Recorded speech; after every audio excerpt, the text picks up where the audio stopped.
The Packlids arrived and humanity screamed in defiant rage, our weapons practically melting with how much fire we hurled back at the so-called Eternal Kingdom that dared to conquer Earth. Stephen Rice slammed his fist on the desk, the strange signal winking on his monitor. He spent countless hours deciphering its alien complexities in the SETI control room, straining his tired eyes while poring over the data.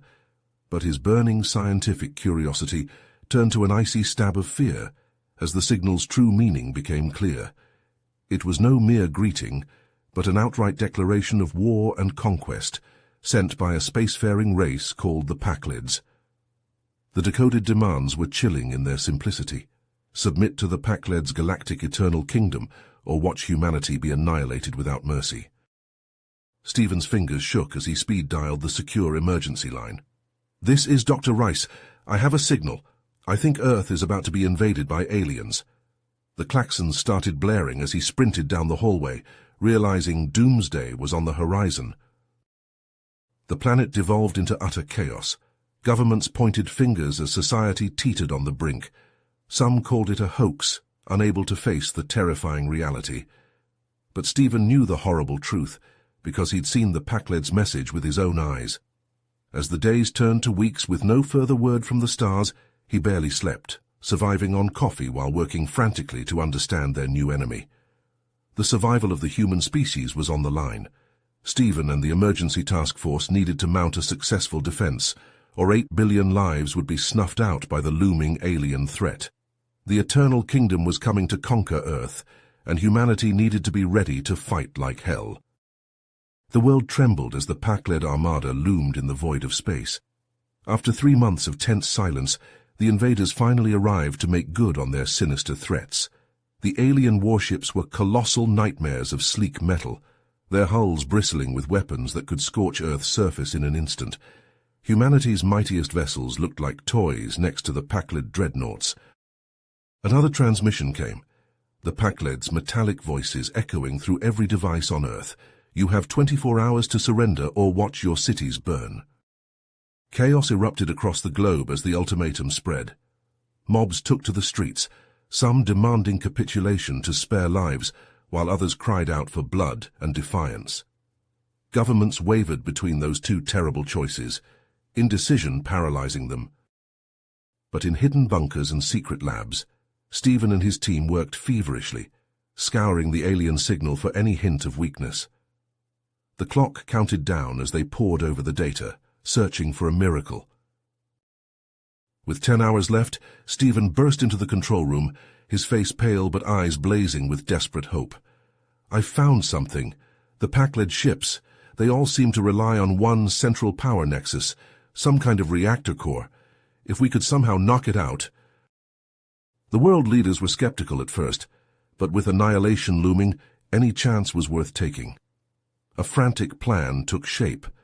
Earth would send its most gifted hackers, led by Stephen's partner Jack Chen, to breach the Pack-led systems and sabotage the power core.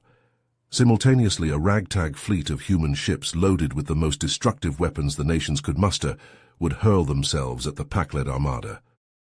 It was a sacrificial feint, meant to draw the aliens' attention while the real mission went ahead in secret. Brave crews volunteered for the doomed assault, knowing they flew to their deaths. Failure meant extinction, but they would sell their lives dearly to give Earth a chance to survive. Precious hours ticked away as Jack and his team of codebreakers worked, the weight of the world crushing their shoulders. The Pack-led systems were labyrinthine, their firewalls adapting and shifting to repel the cyber attack. But slowly, steadily, the humans clawed their way in, fighting for every line of code. As the final minutes whittled down, humanity's fleet shot forward on plumes of white-hot fire. The Pack-lids turned their terrible guns on the approaching vessels, shredding steel and flesh in blistering fusillades. But the humans didn't falter, screaming in defiance even as they died. Their attack pulled the aliens' focus just long enough. In the heart of the Pack-lid mothership, Jack's virus finally slipped through. The power core stuttered and went dark. The dreadnoughts drifted, suddenly silent and helpless. The whole world held its breath, praying, hoping. Had Stephen's desperate gamble paid off? Or would the Pakleds reboot their systems and rain death on the Earth below? On the Pakled mothership, Jack Chen's fingers flew across the keyboard as lines of code streamed down his monitor. Sweat beaded his brow as he probed the alien systems, seeking any chink in their digital armor. The Pakled security was like nothing he'd ever seen. Adaptive algorithms that seemed to anticipate his every move. "I'm in!" Jack suddenly shouted, his voice cracking with exhaustion and elation. His team of hackers looked up from their own screens, their tired eyes wide with hope. Jack's fingers blurred as he typed, uploading the virus that was humanity's last desperate gambit. The malicious code slipped past the Pakled's defenses, worming its way towards the central power core. On the bridge of the mothership, alarms blared as red lights flashed. Pakled technicians scrambled to their stations, their normally impassive faces etched with fear. "Breach detected in the power distribution network," one of them said, its metallic voice shaking. "An unknown virus is spreading through our systems." The Pakled commander slammed a fist on its console, the metal denting under the blow. "Initiate countermeasures. Purge the infection by any means necessary." In the digital realm, Jack suddenly found himself facing resistance as Pakled counter-hackers tried to isolate and destroy his virus. It was like a brutal tug-of-war, with lines of code as the rope. Jack's team rallied to his side, shoring up the virus's defenses and pushing back against the Pakled's digital onslaught. Stephen watched the progress bars on his screen with bated breath, his heart pounding as he saw the virus spread through the Pakled ship. The power levels started to fluctuate, the alien vessel's lights flickering. But then more alerts started flashing. Life support failing, navigation offline, communications dead. The virus, intended only for the power core, was rampaging out of control. On the Pakled ship, the commander watched in horror as system after system shut down. Crew members started choking as the air thinned, while others were flung across rooms as gravity failed. Shouts of fear and anger filled the halls as the once mighty Eternal Kingdom fell into disarray. Some Pakled ships tried to flee, disengaging from the battle. Others, their crews driven mad by panic, turned their weapons on each other. The Eternal Kingdom fractured before Stephen's disbelieving eyes. The human fleet, battered but unbroken, rallied. They surged forward, missiles and lasers lancing into the crippled Pakled vessels. Explosions lit the void as the invaders fell, one by one. In the heart of the mothership, Jack let out a triumphant yell as the power core finally went dark. The virus had done its job, and the Pakled flagship drifted, helpless and silent. Stephen watched as the last Pakled ship vanished in a plume of fire, hardly able to believe it. They had won. Against all odds, Earth had defeated the Eternal Kingdom. But even as cheers erupted across the comms, Stephen felt a chill run down his spine. Something about this victory felt too easy, too neat. What if this was only the first move in a much larger game? He stared at the screen, watching the wreckage drift, and couldn't shake the feeling that the real war was just beginning. In the aftermath of the Pakled's defeat, the world erupted in jubilant celebration. Cities that had been gripped by terror mere hours before now pulsed with joyous energy as people poured into the streets, their faces alight with relief and triumph. But in the dim confines of the SETI control room, Stephen Rice found no solace in the revelry outside. His eyes were locked on the screens before him, his brow furrowed as he pored over the data streaming in from the wreckage of the Pakled fleet. Something wasn't right. "There's a signal here," he muttered, his voice taut with tension. "Hidden in the Pakled's comm chatter. It's a distress call." Jack Chen, still riding the high of his cyber victory, leaned over Stephen's shoulder. A distress call? To who? The Eternal Kingdom is toast. Stephen shook his head, a cold dread settling in his gut. No, not to the Eternal Kingdom. This is aimed somewhere else, somewhere far beyond our system. He worked feverishly, tracing the signal's path, his fingers flying across the keyboard. The results that flashed on the screen made his blood run cold. "The Pakleds, they weren't the ones calling the shots," he whispered, his voice hollow. They were just pawns, sent to test our defenses, gather intel. The real threat, the one pulling their strings, it's still out there. The revelations hit the world leaders like a thunderbolt. In a matter of hours, the euphoria of victory evaporated, replaced by grim determination as the Earth prepared for a war they'd hoped was over before it had even begun. Stephen and his team worked around the clock, combing through the wreckage of the pack-led ships for any scrap of information they could glean about this new enemy. They reached out to other civilizations, scouring the galaxy for allies in the coming fight. But the more they dug, the more terrifying the truth became.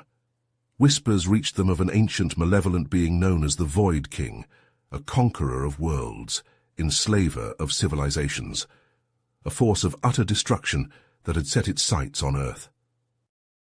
The first signs of the Void King's approach sent shockwaves of dread across the planet. Strange dark shapes on the edge of the solar system blotting out the stars. Humanity braced for the onslaught, every resource thrown into the desperate scramble for survival. In the depths of the SETI bunker, Stephen stared at the screens, watching the darkness grow. He couldn't shake the feeling of a noose tightening around Earth's neck. The Void King's power defied comprehension, his armies vast beyond imagining. Humanity would fight. Of that Stephen had no doubt. They would stand together, every man, woman and child united against the coming storm. But as the shadows lengthened and the first distant rumbles of the approaching horde reached Earth's shores, one question haunted Stephen's every waking moment. Would it be enough? The darkness of space erupted in a kaleidoscope of destruction as the Void King's armada descended upon Earth like a swarm of ravenous locusts. Humanity's defenses, bolstered by pack-led technology and hard-won experience, met the onslaught head-on. Fighters streaked through the void, their weapons spitting fire while massive warships exchanged world-shattering broadsides. The very fabric of space warped and buckled under the onslaught. On the ground, the story was no less grim. Towering war machines, their metal hides gleaming in the fire of 1,000 battles, strode across Earth's surface like vengeful gods. Cities crumbled beneath their onslaught, reduced to rubble and ash. Screams of the dying filled the air, mingling with the constant thunder of weapons fire. In the heart of the chaos, Stephen Rice stood, his eyes hard and his jaw set. As the leader of Earth's strategic command, the weight of the world rested on his shoulders. He pored over holographic maps, directing troops and resources, his mind racing to stay one step ahead of the Void King's relentless advance. "Hit them here," he barked, jabbing a finger at a glowing point on the map. "Funnel them into this choke point, then unleash the EMP charges." His team, a ragtag collection of the brightest minds and bravest souls humanity had to offer, leapt into action. Hackers bent over their consoles, their fingers flying as they wormed their way into the Void King's systems, sowing chaos and confusion. Saboteurs slipped behind enemy lines, their weapons and explosives primed. Guerrilla fighters melted into the shadows, striking hard and fast before vanishing like ghosts. For a moment it seemed to work. The Void King's forces, caught off guard by the suddenness and ferocity of the counterattack, faltered. Some even turned on each other, as carefully planted seeds of dissent and rebellion bore bloody fruit. But it wasn't enough. For every enemy soldier that fell, 10 more took their place. For every ship destroyed, 12 more darkened the skies. The Void King's power was too vast, his armies too numerous. Slowly, inexorably, humanity's defenses began to crumble. Cities fell like dominoes, their populations slaughtered or enslaved. Earth's mightiest weapons, triumphs of human ingenuity and defiance, were swatted aside like toys. Despair began to set in, a creeping black horror that sapped the will to fight.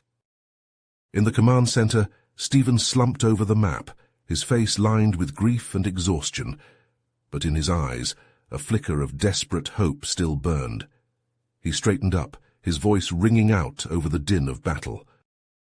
"We have one last chance," he said, his words heavy with the weight of destiny. "A singularity bomb powered by a combination of human and pack-led tech. It will create a black hole powerful enough to consume the Void King and his armies."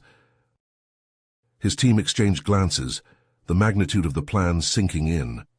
They knew the cost would be high.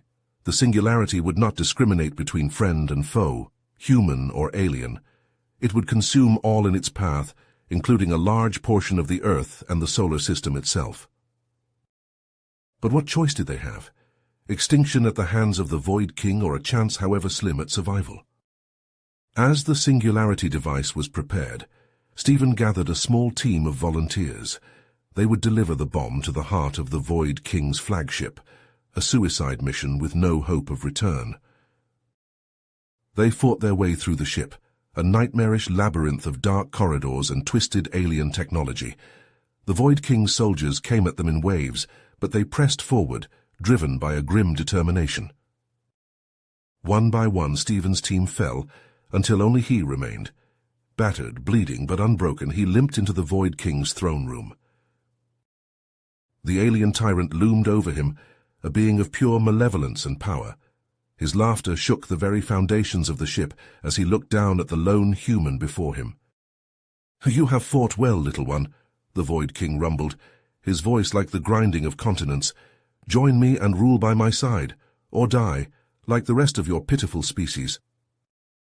Stephen looked up, a smile playing across his blood-stained face.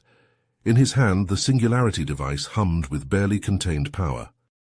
"For Earth," he whispered, his thumb hovering over the activation button. "For humanity, for freedom."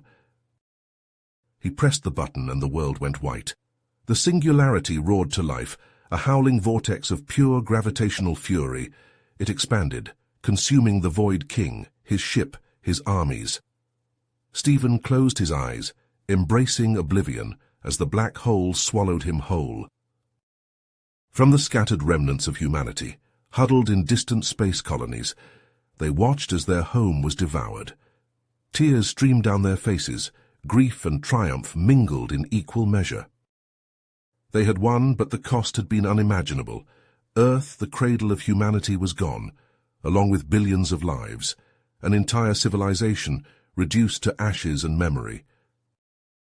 But in that memory, in the sacrifices of Stephen and all those who had fought and died, they found something precious, a flicker of hope, an unquenchable spirit. Humanity would endure. They would rebuild stronger and wiser than before, and they would carry the legacy of Earth and all who had died to save it forever in their hearts. In the darkness of space, a new chapter began, written in the blood and tears of the survivors.